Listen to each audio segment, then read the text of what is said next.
Okay everyone, this is obviously Linear Quadratic Systems Part 4. It's easier than the Part 3 video. This one I would perhaps do in an IM2 class, okay? So definitely pay attention to this one.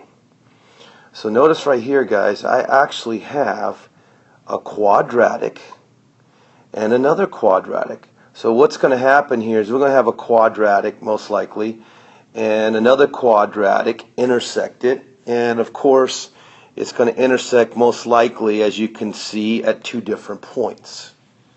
Okay, well, let's see how it goes. This one actually works out pretty simple, as you'll find out. So notice how they're both equal to y, right? You guys notice that? Let me point that out. Y equals 2x squared minus 4. Y equals negative 2x squared. Well, since they're both equal to y, logically they equal each other. So I'm going to take 2x squared minus 4 and substitute it into the other y, since they both equal y. Let's see what we get here. I have 2x squared minus 4. That's going to equal negative 2x squared.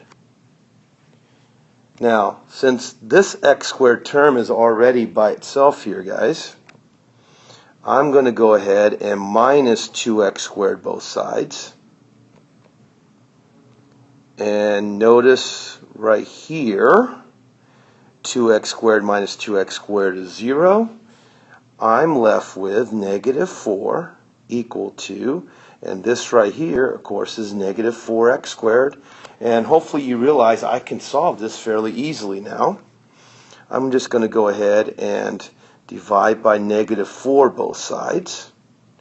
And the negative and the 4 cancels out there. X squared equals, over here, negative over negative is positive again.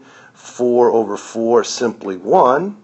And if x squared equals 1, once I do the square root on both sides, I know x equals positive or negative 1.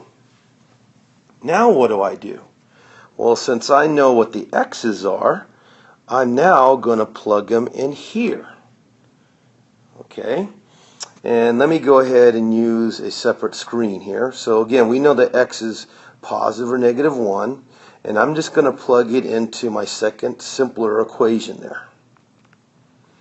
So if we know y equals negative 2x squared, again, that was given right here, y equals negative 2x squared. Okay?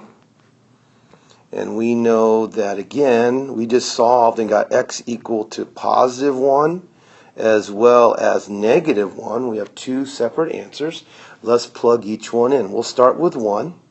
I'm going to plug that 1 right in there. And I'm going to have negative 2, positive 1 squared. Well, if we do 1 squared, that's 1. When I times by the negative 2, I get negative 2. So therefore, positive 1 gave us a negative 2. So there's one solution. Now let's go ahead and do the negative 1 and plug that one in. So over here, let's do it. Negative 2 times negative 1 squared.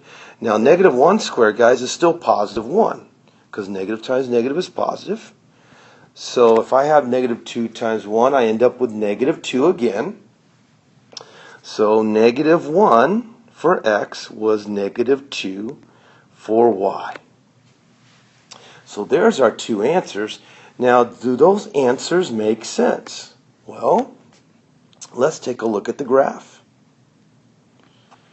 If you're looking here, guys, notice I have one parabola opening up. I have another parabola in blue opening down, correct? And notice they cross right there at 1, negative 2. And they cross on the left side at negative 1, negative 2.